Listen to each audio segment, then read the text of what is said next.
Assalamualaikum dan salam sejahtera. Saya ucapkan kepada Sir Riman selaku pensyarah bagi subjek falsafah dan perkembangan pendidikan di Malaysia dan ahli-ahli kumpulan saya. Baiklah, pada hari ini kami akan membentangkan kerja khusus untuk subjek EDUK 2072 iaitu falsafah dan perkembangan pendidikan di Malaysia. Baiklah, seterusnya saya akan memperkenalkan ahli kumpulan saya yang terdiri daripada diri saya sendiri iaitu Nur Diana binti Ahmad Razi, diikuti Nur Farahim binti Ahmad Ghazi dan Nur Farahim binti Alias.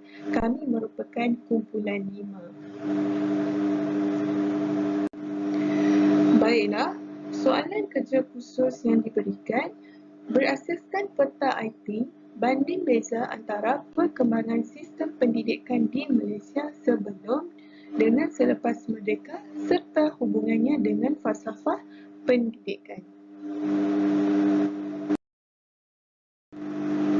Baiklah, seterusnya saya akan terangkan isi kandungan yang akan kami terangkan untuk pembentangan ini. Okey, perkara pertama, apa yang kami akan bincangkan, inti yang pertama ialah sistem pendidikan sebelum dan selepas merdeka. Yang kedua, banding beza sistem pendidikan sebelum dan selepas merdeka, yang mana kita dapat lihat banding beza sistem pendidikan vernacular dengan laporan Rahman Talib 1960. Seterusnya kita akan lihat dari segi Ordinans Pelajaran 1952 dengan Ordinans Pelajaran 1967. Dan yang ketiga, banding beza Penyata Razak dengan laporan Jawatan Kuasa Kabinet 1979. Intipati yang seterusnya kita akan lihat hubungan sistem pendidikan ini dengan falsafah pendidikan kebangsaan, yang mana kita dapat lihat hubungan dengan laporan Rahman Talib, Jawatan Kuasa Kabinet, Pelan Induk Pembangunan Pendidikan dengan falsafah pendidikan kebangsaan. Okey, baiklah. Untuk yang pertama, kita akan lihat sistem pendidikan sebelum dan selepas merdeka.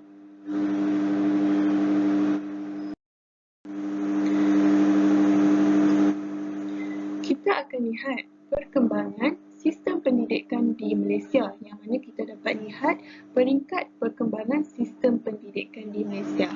Okey, sistem pendidikan di Malaysia terbahagi kepada 3 peringkat, iaitu sistem pendidikan sebelum merdeka, iaitu dari tahun 1400 sehingga 1956. Okey, dalam sistem pendidikan sebelum merdeka dapat dibahagikan kepada 2, iaitu fasa pertama iaitu sebelum zaman kolonialisme British, iaitu dan seterusnya fasa kedua semasa zaman kolonialisme British. Okey, baiklah, sistem pendidikan di Malaysia peringkat kedua ialah kita dapat lihat sistem pendidikan semasa merdeka, iaitu dari tahun 1957 sehingga 2020.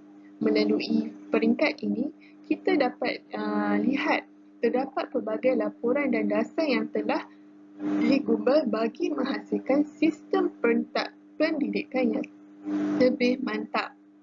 Okey, manakala peringkat yang ketiga iaitu sistem pendidikan masa kini, iaitu fokus kepada Pelan Pembangunan Pendidikan Malaysia PPPM 2013 sehingga 2025. Baiklah, itu secara ringkas mengenai perkembangan sistem pendidikan di Malaysia.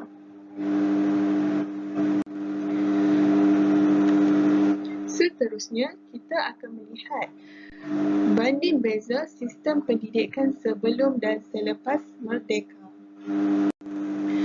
Okey, baiklah. Sekarang kita lihat peta IT, iaitu sistem pendidikan sebelum dan selepas merdeka di Malaysia. Okey, sistem pendidikan ini dapat kita lihat berlaku pelbagai perubahan dengan terdapat pelbagai sistem, dasar dan laporan yang telah dikeluarkan bagi memantapkan sistem pendidikan di Malaysia.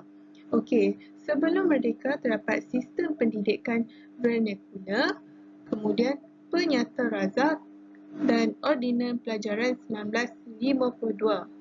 Manakala sistem pendidikan selepas merdeka terdiri daripada, kita dapat lihat, Laporan Rahman Talib 1960, Laporan Jawatan Kuasa Kabinet 1979 dan Laporan Aminuddin Baki 1964.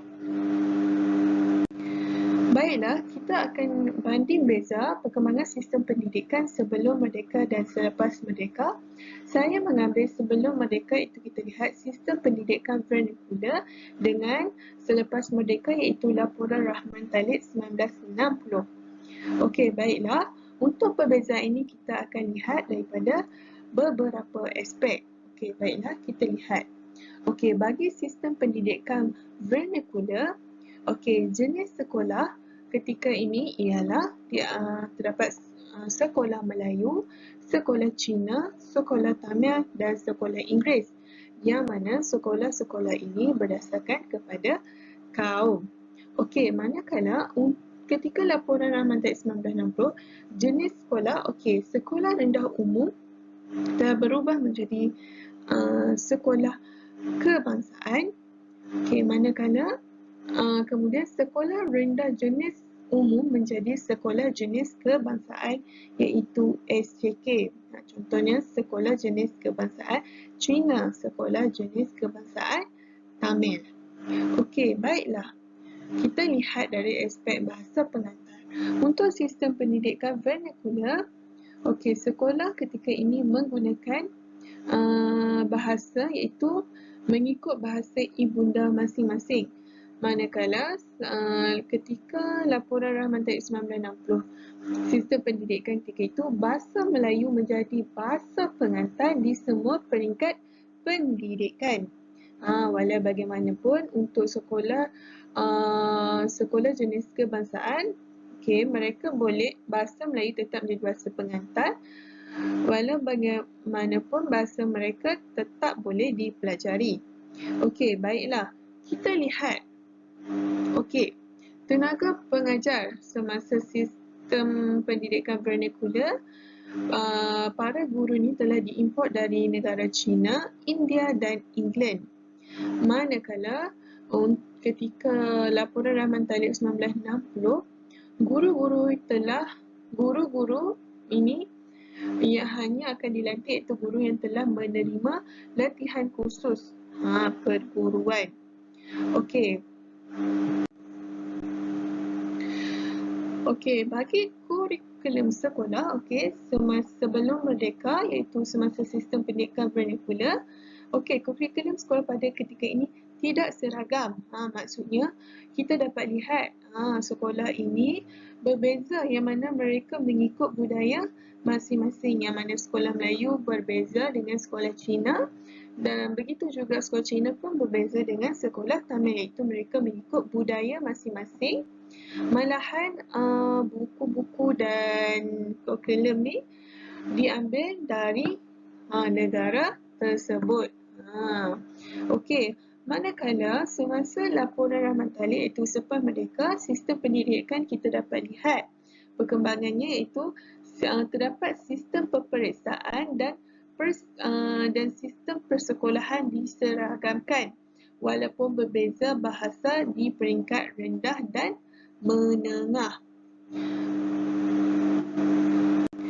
Okey, kita lihat pula dari aspek peringkat pendidikan yang disediakan. Okey, semasa sistem pendidikan vernacular iaitu sebelum merdeka, ketika ini okey, sekolah Melayu hanya disediakan untuk peringkat rendah sahaja, manakala sekolah Cina disediakan peringkat rendah dan menengah, manakala India juga hanya disediakan peringkat rendah sahaja.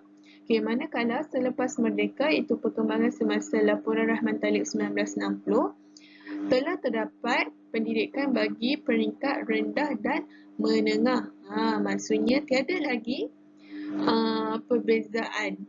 Maksudnya para pelajar ketika itu boleh menerima pendidikan peringkat rendah dan menengah. Okay, sekarang kita lihat kepada penekanan pendidikan. Okay, apakah yang ditekankan?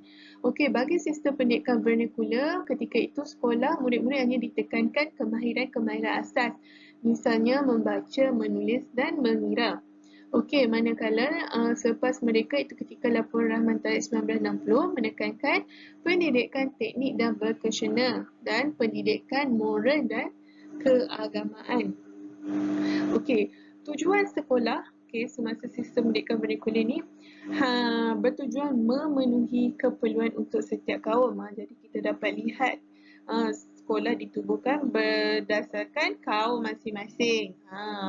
Manakala ketika ini laporan Rahman Talib 1960 ni kita dapat lihat perkembangan tujuan sekolah ni ialah sebagai medium untuk menyatukan pelbagai kaum, menyatukan pelbagai kaum yang terdapat di tanah Melayu. Okay, jadi melalui penubuhan sekolah kebangsaan dan sebagainya ni untuk merapatkan, mengurangkan jurang antara kaum. Okey. Pembinaan sekolah pula. Semasa sistem pendidikan vernacular, sekolah telah didirikan sendiri atau dibiayai oleh individu tertentu, manakala semasa laporan Rahman Talib ni sekolah telah didirikan oleh kerajaan. Baiklah, itu antara yang saya dapat simpulkan, iaitu banding beza sistem pendidikan sebelum merdeka dan selepas merdeka yang saya ambil. Kita banding beza sistem pendidikan vernacular dan laporan Rahman Talib 1960. Okey, baiklah. Untuk pembentangan seterusnya, saya mempersilakan ahli kumpulan saya iaitu Nur Farahin Ghazi. Terima kasih diucapkan kepada Cikgu Diana. Okey, terlebih dahulu saya ingin mengucapkan selamat sejahtera kepada Sulaiman selaku pensyarah bagi subjek ini. Okey, nama saya ialah Nur Farahin binti Ahmad Ghazi. Sebagai pembentang kedua, saya akan menyambung banding beza di antara sistem pendidikan sebelum dan selepas merdeka. Okey, dekat sini kita dapat lihatlah saya telah memfokuskan perbandingan di antara Penata Rasa iaitu sistem pendidikan sebelum merdeka yang telah diperkenalkan pada tahun 1956 dan juga laporan Jawatan Kuasa Kabinet iaitu sistem selepas merdeka yang diperkenalkan pada tahun 1979. Okey, saya telah senaraikan beberapa aspek perbezaan yang dapat dilihat melalui dua sistem ini. Okey, yang pertama ialah tujuan. Okey, yang kedua adalah kurikulum. Yang ketiga adalah pengurusan, manakala yang keempat adalah impak ataupun kesan. Okey, baiklah, saya akan fokuskan kepada aspek tujuan dulu. Perbezaan tujuan. Okey, tujuan ini lebih kepada mengapa ataupun sebab penyata dan laporan ini diwujudkan. Okey, bagi Penata Razak, tujuan utama dia ditubuhkan ataupun diwujudkan adalah untuk memupuk perpaduan di antara pelbagai kaum. Manakala bagi laporan Jawatan Kabinet, Jawatan Kuasa Kabinet, terdapat tiga sebab utama. Okey, yang pertama adalah untuk mengkaji semula matlamat-matlamat dan keberkesanan sistem pendidikan yang diamalkan ketika ataupun sebelum itu. Okey, manakala yang kedua adalah untuk memastikan keperluan tenaga manusia negara dipenuhi dalam jangka masa pendek dan juga panjang. Okey, manakala yang ketiga adalah untuk memastikan sistem pendidikan ni memenuhi matlamat negara untuk melahirkan masyarakat yang bersatu, berdisiplin serta terlatih. Okey, kemudiannya kita lihat pula kepada aspek kurikulum. Okey, dalam Penata Razak, kurikulum dia lebih menekankan kepada kewujudan ataupun mewujudkan sistem pendidikan yang cekap. Okey, dan sukatan pelajaran dan peperiksaan yang seragam telah diwujudkan kepada semua kaum. Ini adalah kerana berbalik-balik kepada tujuan dia. Okey, adalah untuk memupuk perpaduan. Bila kita nak pupuk perpaduan ni, dia tak bolehlah ada perbezaan. So, dia kena seragam dan sama rata. Okey, untuk laporan Jawatan Kuasa Kabinet, kurikulum dia lebih menekankan kepada kemahiran asas 3M iaitu menulis, mengira dan juga membaca. Okey, dan penempuan pembelajaran dan perkembangan lebih kepada psikologi murid berbanding intelek murid. Okey, manakala yang ketiga adalah untuk menyediakan pendidikan pemulihan bagi pelajar yang lemah. Aspek perbezaan yang ketiga adalah pengurusan. Okey, dekat sini saya senaraikan dua subtopik pengurusan ni, iaitu umur berhenti sekolah dan juga pengurusan kelas. Okey, bagi penyata razak, umur wajib persekolahan adalah hanya sehingga darjah 6, okey, iaitu 12 tahun. Manakala bagi laporan jawatan kuasa kabinet pula, okey, had maksimum persekolahan adalah pada 17 tahun, tetapi boleh dilanjutkan kepada 19 tahun, iaitu tambah 2 tahun lagi ya, tapi ini adalah pilihan individu. Okey. Dan pendidikan menengah atas dibahagikan kepada dua jurusan, iaitu akademik dan juga vocational. Okey, manakala daripada aspek pengurusan kelas, okey, dalam penyata razak, susunan kelas ini tidak dinyatakan kerana berbalik-balik kepada tujuan dia. Okey, dia nak memupuk perpaduan kaum. Okey, sebab itulah tidak fokus lagi kepada pengurusan kelas ni. Okey. Manakala bagi laporan jawatan kuasa kabinet ni, okey, susunan bilik darjah ataupun kelas ni memenuhi pendekatan PDP yang terkini, iaitu lebih kepada untuk mengembangkan psikologi dan juga sasiah murid. Okey, impak ataupun kesan yang kita boleh lihat di dalam penyata razak, okey, Kementerian Pelajaran telah diwujudkan dan ini telah merintis jalan ke arah tertubuhnya satu sistem pentadbiran pendidikan yang berpusat berbanding sebelum ini yang banyak pentadbiran. Okey, bahasa ni ada pentadbiran dia sendiri, bahasa ni ada pentadbiran dia sendiri kan. Okey, yang kedua adalah semua calon sekolah menengah menduduki peperiksaan awam yang sama. Okey, iaitu peperiksaan sijil rendah pelajaran dan sijil Persekutuan Tanah Melayu. Okey, manakala impak ataupun kesan daripada laporan jawatan kuasa kabinet ni ialah tercetusnya falsafah pendidikan kebangsaan yang menyentuh pelbagai aspek, okey, iaitu untuk mengembangkan aspek-aspek jasmani, emosi, rohani, intelek dan juga sosial murid secara berkesan dan juga menyeluruh. Okay, baiklah, sekarang kita lihat kepada banding beza sistem pendidikan sebelum merdeka dan selepas merdeka yang ketiga, iaitu di antara Ordinan Pelajaran 1952 dengan laporan Aminuddin Baki 1964. Okey, aspek-aspek yang sama kecuali jenis sekolah dan juga penekanan pendidikan. Baiklah, kita lihat kepada tujuan sistem pendidikan Ordinan Pelajaran 1952 ni, okey. Ia telah ditubuhkan oleh kerajaan Inggeris ekoran cadangan-cadangan laporan Fenway dan Barnes dianggap tidak sesuai. Ini adalah kerana laporan Fenway ni mahukan bahasa Cina ni diajar di sekolah. Okey, manakala laporan Barnes, okey, dia bubarkan sekolah vernacular tetapi dia wujudkan sekolah kebangsaan di mana bahasa Melayu dengan bahasa Inggeris ni digunakan sebagai bahasa pengantar di sekolah rendah. Okey, dan ini menyebabkan kedua pelbagai golongan tidak berpuas hati dan kerajaan Inggeris telah menubuhkan satu jawatan kuasa khas untuk mengkaji kedua-dua laporan tersebut, maka tercetuslah Ordinan Pelajaran 1952. Okey, manakala bagi laporan Aminuddin Baki yang diwujudkan pada tahun 1964, okey, ia adalah sekolah pelajaran lanjutan yang dicadangkan oleh laporan razak pada tahun 1962 ni tidak mendapat sambutan ibu bapa. Jadi, sistem persekolahan aneka jurusan, okey, diperkenalkan pada tahun 1965 sebagai ganti kepada sekolah pelajaran lanjutan ni dan ia telah dihasil daripada buah fikiran Aminuddin Baki. Okey, kita lihat pula kepada aspek kurikulum. Okey, bagi Ordinan Pelajaran 1952, kurikulum dia menekankan sekolah vernacular Cina dan Tamil tidak diterima sebagai sistem sekolah kebangsaan. Okey, dan bahasa Mandarin dan Tamil diajar sebagai bahasa ketiga. Okey, manakala sekolah menengah menggunakan bahasa Inggeris sebagai bahasa pengantar. Okey, so dia nampaklah macam dia win-win situation bagi laporan Fenway dan juga laporan Barnes tadi. Okey, dan manakala bagi kurikulum untuk laporan Aminuddin Baki adalah untuk memberikan pelbagai kursus kemahiran untuk melahirkan tenaga kerja mahir sebagai persediaan untuk pasaran kerja. Okey, seterusnya kita lihat kepada jenis sekolah. Okey, bagi ordinary pelajaran 1952, dua jenis sekolah kebangsaan, iaitu satu sekolah menggunakan bahasa Melayu sebagai bahasa pengantar dan satu lagi menggunakan bahasa Inggeris sebagai bahasa pengantar. Manakala jenis sekolah bagi laporan Aminuddin Baki, sekolah kebangsaan dan sekolah jenis kebangsaan diwujudkan, iaitu Cina dan Tamil, iaitu SCK. Okey, manakala sekolah menengah, pertukangan dan teknik juga diwujudkan, iaitu sambunganlah daripada laporan Rahman Talib.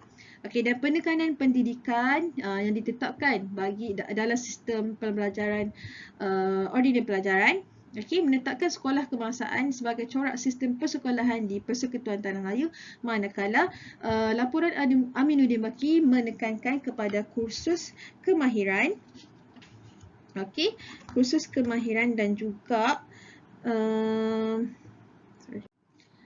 juga kepada pelbagai cabang-cabang kemahiran dan sains yang lain. Okey, seterusnya kita lihat kepada aspek yang ketiga yang perlu dikaji, iaitu hubungan sistem pendidikan dengan falsafah pendidikan kebangsaan. Okey, di sini saya telah memilih laporan Rahman Talib yang diperkenalkan pada tahun 1959 untuk dikaitkan dengan hubungan dengan falsafah pendidikan kebangsaan. Okey, kita dapat lihat dalam laporan Rahman Talib dinyatakan pelaksanaan bahasa Melayu sebagai bahasa pengantar utama, yang hal ini sesuai dengan elemen yang terdapat dalam FPK iaitu untuk menyelaraskan penggunaan bahasa dengan menggunakan satu bahasa saja, iaitu bahasa Melayu. Okey, yang kedua, laporan Rahman Talib menyatakan untuk mewujudkan sistem persekolahan yang sama, dan hal ini sejajar dengan elemen FPK, iaitu untuk memperkembangkan potensi dan kemahiran individu melalui persekitaran, pentaksiran dan pendidikan yang berkualiti.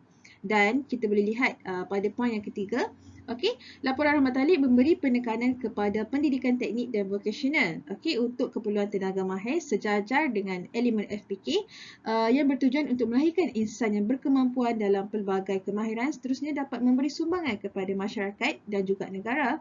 Dan yang terakhir, laporan Rahman Talib memberi penekanan pendidikan moral dan keagamaan untuk keperluan rohani sebagai teras dalam seseorang individu. Dan hal ini sesuai dengan elemen yang terdapat dalam FPK, iaitu untuk melahirkan insan yang teguh daripada aspek agama yang percaya dan patuh kepada Tuhan mereka masing-masing. Okey. Seterusnya, slide berikut saya akan serahkan kepada rakan pembentang, iaitu Cikgu Nur Farhin binti Alias. Okey, silakan. Terima kasih saya ucapkan kepada rakan pembentang dan selamat sejahtera Raymond. Saya Nur Farhin binti Alias akan menyambung pembentangan tentang laporan Jawatankuasa Kabinet 1979 dan juga Pelan Induk Pembangunan Pendidikan 2006 hingga 2010. Baiklah. Baik, kita lihat dahulu apa yang dimaksudkan dengan laporan Jawatankuasa Kabinet 1979 dan juga hubungannya dengan falsafah pendidikan kebangsaan. Saya akan cerita secara ringkas tentang apa itu laporan Jawatankuasa Kabinet 1979. Laporan Jawatankuasa Kabinet 1979 telah dibentuk hasil daripada maklum balas dan laporan daripada Jawatankuasa Kabinet 1974. Untuk makluman, pembentukan Jawatankuasa Kabinet pada tahun 1974 adalah disebabkan oleh rentetan daripada peristiwa rusuhan kaum 13 Mei 1969, pembentukan Hukum Negara 1970 dan Pelancaran Dasar Ekonomi Baru 1970. Laporan ini merupakan kajian semula dasar pendidikan kebangsaan sebelum ini yang kurang menitik beratkan perpaduan negara dan memajukan aspek sosial, ekonomi dan politik untuk membangunkan bangsa dan negara. Laporan Jawatankuasa 1979 telah diisytiharkan pada tahun 1998 dan dijemakan secara rasmi melalui falsafah pendidikan negara. Menurut Akta Pendidikan tahun 1996, falsafah pendidikan negara pada tahun 1998 telah digantikan dengan falsafah pendidikan kebangsaan pada tahun 1996 yang mana menekankan bahawa pendidikan di Malaysia adalah salah satu usaha berterusan ke arah memperkembangkan lagi potensi individu secara menyeluruh dan bersepadu untuk melahirkan insan yang seimbang dan harmoni dari segi intelek, rohani, emosi dan juga jasmani berdasarkan kepada kepercayaan dan kepatuhan kepada Tuhan. saya akan melihat tentang Laporan Jawatan Kuasa Kabinet 1979 dan juga hubungannya dengan falsafah pendidikan kebangsaan. Okey. Antara perkara yang berbangkit ataupun terkandung dalam laporan jawatan kuasa ini adalah penegasan kepada kemahiran asas iaitu kemahiran 3M iaitu menulis, membaca dan mengira. Dan hubungannya dengan falsafah pendidikan kebangsaan dapat dilihat menerusi elemen intelek iaitu pemikiran dengan falsafah iaitu pemikiran kritis dan kreatif serta menggunakan pengetahuan untuk diri dan orang lain dan menyebarluaskan pengetahuan. Hal ini kerana pemantapan dalam dan kemahiran asas membolehkan perkembangan ilmu itu dilakukan di samping mengasah kemahiran berfikir secara kreatif dan kritis di samping memupuk nilai cintakan ilmu pengetahuan. Penegasan yang kedua pula ialah penegasan kepada pendidikan kerohanian yang kukuh. Hubungan dengan falsafah pendidikan kebangsaan boleh dilihat menerusi elemen rohani iaitu percaya kepada kewujudan Tuhan, menganuti agama, nilai moral dan norma masyarakat, berkelakuan baik, sanggup berkorban untuk bangsa dan negara yang mana dapat membentuk sikap yang baik dalam diri murid-murid. Manakala penegasan yang ketiga ialah penekanan kepada kurikulum sekolah yang mencerminkan identiti negara. Hubungan dengan falsafah pendidikan kebangsaan dapat dilihat menerusi elemen menyumbang kepada keharmonian dan kemakmuran negara, masyarakat dan juga negara menerusi elemen ini. Sifat patriotik dan cinta akan negara dapat dipupuk dalam kalangan murid-murid. Seperti yang kita sedia maklum, Malaysia merupakan sebuah negara yang berbilang kaum dan pentingnya untuk perpaduan itu diwujudkan agar sebuah negara tidak berulang kembali. Peristiwa 13 Mei 1969 di samping membina masyarakat yang bersatu padu, bersatu hati tanpa menghiraukan perbezaan latar belakang. Penegasan yang keempat di dalam laporan jawatan kuasa kabinet ialah melanjutkan persekolahan dari 9 tahun ke 11 tahun. Keadaan ini menunjukkan bahawa tempoh persekolahan dilanjutkan dan bertepatan dengan elemen yang terdapat dalam falsafah pendidikan kebangsaan iaitu menyeluruh dan bersepadu di mana menekankan kepada potensi dan kebolehan yang dapat dimajukan secara bersepadu. Proses pembelajaran di sekolah dapat membantu meningkatkan dan memperkembangkan lagi bakat dan potensi murid-murid di samping membantu mengembangkan bakat mereka merangkumi kepada intelek, emosi, rohani dan juga jasmani yang perlu disepadukan. Manakala yang terakhir adalah melincinkan tata cara pengurusan pendidikan kebangsaan di mana hubungannya dengan falsafah pendidikan kebangsaan dapat dilihat menerusi rakyat Malaysia yang berketerampilan iaitu kecekapan dan kompetisi, kebolehan menjalankan tugas dan di samping berpandangan jauh dan berinisiatif. Kemudian kita lihat pula pelan induk pembangunan pendidikan. Kemudian kita lihat pula Pelan Induk Pembangunan Pendidikan 2006 hingga 2010 dan hubungannya dengan falsafah pendidikan kebangsaan. Sebelum itu saya akan sentuh sebuah ringkas tentang PIPP. PIPP telah dilancarkan oleh Tun Abdullah Ahmad Badawi pada tahun 2007. Ianya dirangka untuk merealisasikan satu sistem pendidikan yang holistik, progresif, bermoral dan bertaraf dunia. Matlamat PIPP adalah untuk menghasilkan pendidikan berkualiti untuk semua. Dua pendekatan utama yang dapat dikenal pasti di dalam PIPP iaitu pendekatan pertama, menyelesaikan tugas yang masih belum selesai dan kesamarataan peluang pendidikan di mana bertujuan untuk memastikan rakyat Malaysia mendapat peluang pendidikan adil dan saksama tanpa mengira lokasi, kaum, kelompok kurang upaya dan orang asli juga suku minoriti lain. Pendidikan kedua pula adalah memfokuskan kepada kecemerlangan institusi pendidikan di mana KPM akan memberi perhatian khusus ke atas sekolah yang telah mencapai tahap kecemerlangan. Kemudian, kita akan beralih pula kepada hubungan di antara Pelan Induk Pembangunan Pendidikan 2006 hingga 2010 serta hubungannya dengan falsafah pendidikan kebangsaan. Pelan Induk Pembangunan Pendidikan PIPP telah dibahagikan kepada beberapa teras oleh KPM. Teras yang pertama yang dapat kita lihat adalah untuk membina negara bangsa. Fokus utama dalam membina negara bangsa adalah mencakupi usaha-usaha seperti memperkasakan bahasa kebangsaan sebagai bahasa perpaduan, integrasi nasional dan juga bahasa ilmu. Manakala fokus lain pula adalah memupuk kecintaan terhadap seni, warisan dan budaya bangsa serta memupuk kefahaman yang jelas terhadap pendekatan Islam hadari yang dalam membentuk pemikiran kehidupan. Hubungannya dapat dilihat menerusi elemen konsep sumbangan rakyat di dalam FPK iaitu di mana untuk memupuk keharmonian antara kaum dan bersemangat patriotik dan cinta akan negara. Teras yang kedua pula adalah untuk membangunkan modal insan di mana bertujuan untuk memastikan bangsa Malaysia mempunyai ilmu pengetahuan serta kepakaran tinggi bagi penyediaan guna tenaga dalam pelbagai jenis pekerjaan. Bagi mencapai dasar dan matlamat tersebut, fokus pembangunan modal insan terdapat dalam tempoh rancangan Malaysia ke-9 RMK9, antaranya meningkatkan keupayaan dan minat pelajar untuk menguasai ilmu pengetahuan. Ia dapat dilihat menerusi elemen dalam FPK iaitu rakyat Malaysia berpengetahuan dan berakhlak mulia iaitu melahirkan modal insan yang berupaya untuk berfikir kreatif dan kritis berkemahiran dalam menyelesaikan masalah. Seterusnya kita lihat teras yang ketiga iaitu bertujuan untuk memperkasakan sekolah kebangsaan. Tumpuan memperkasakan sekolah kebangsaan dan juga sekolah menengah. Hal ini kerana sekolah kebangsaan berperanan penting sebagai tapak untuk menyemai serta memupuk perpaduan di antara kaum dari peringkat awal persekolahan.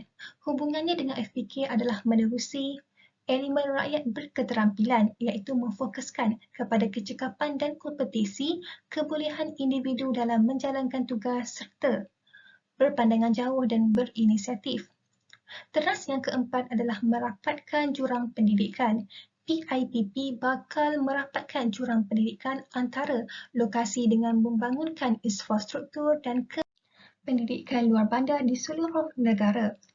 Hubungan dengan FPK dapat dilihat menerusi elemen rakyat berpengetahuan di mana merupakan usaha berterusan yang dilakukan bagi memastikan setiap pelajar dapat menikmati dan mencintai ilmu serta dapat menguasai kemahiran 3M. Teras PIPP yang kelima adalah untuk memartabatkan profesion keguruan di mana fokusnya adalah untuk menambah baik sistem pemilihan calon guru dengan memperketat syarat dan kriteria pengambilan calon guru dan memantapkan kerjaya guru dengan menambah baik penjawatan guru dan peluasan untuk naik pangkat. Hal ini berhubungan dengan elemen FPK iaitu membentuk rakyat berketerampilan di mana memfokuskan untuk melahirkan insan yang memiliki pengetahuan dan berkelayakan dengan tugas serta berkemahiran dalam menjalankan tugas. Manakala bagi teras yang terakhir iaitu melonjakkan kecemerlangan institusi pendidikan. Dasar KPM adalah untuk mengadakan pendekatan piawaian dan juga penanda aras yang lebih tepat serta bersesuaian dengan ciri dan keperluan kluster institusi pendidikan yang ada iaitu mengikut bidang khusus masing-masing. Hal ini kerana pada masa ini terdapat pelbagai jenis sekolah dalam sistem pendidikan negara serta untuk menjadikan Malaysia sebagai pusat kecemerlangan pendidikan. Hubungannya dengan FPK adalah menerusi rakyat berpengetahuan, berketerampilan dan kesejahteraan diri di mana pelajar berupaya untuk memiliki pengetahuan yang tinggi disebabkan institusi itu sendiri. Baiklah, kita beralih pula kepada kesimpulan. Kesimpulannya adalah falsafah pendidikan kebangsaan yang telah dikeluarkan oleh Kementerian Pelajaran Malaysia mengandungi beberapa matlamat iaitu mengembangkan potensi individu secara menyeluruh, menjadikan insan yang seimbang dari segi intelek, rohani, emosi dan jasmani, melahirkan insan yang berilmu, berakhlak, bertanggungjawab dan mencapai kesejahteraan diri serta memberi sumbangan terhadap keharmonian keluarga, masyarakat dan negara. Kewujudan falsafah pendidikan kebangsaan menjadi landasan kepada sistem pendidikan dengan melihat kepada hala tuju dan usaha setiap ahli warga negara yang mana aktiviti pendidikan adalah tercetus daripada prinsip dan nilai yang terkandung dalam falsafah pendidikan kebangsaan. Baiklah, setakat ini sahaja pembentangan kami. Di sini saya kumpulan kami sertakan rujukan bibliografi yang kami gunakan untuk menyiapkan tugasan.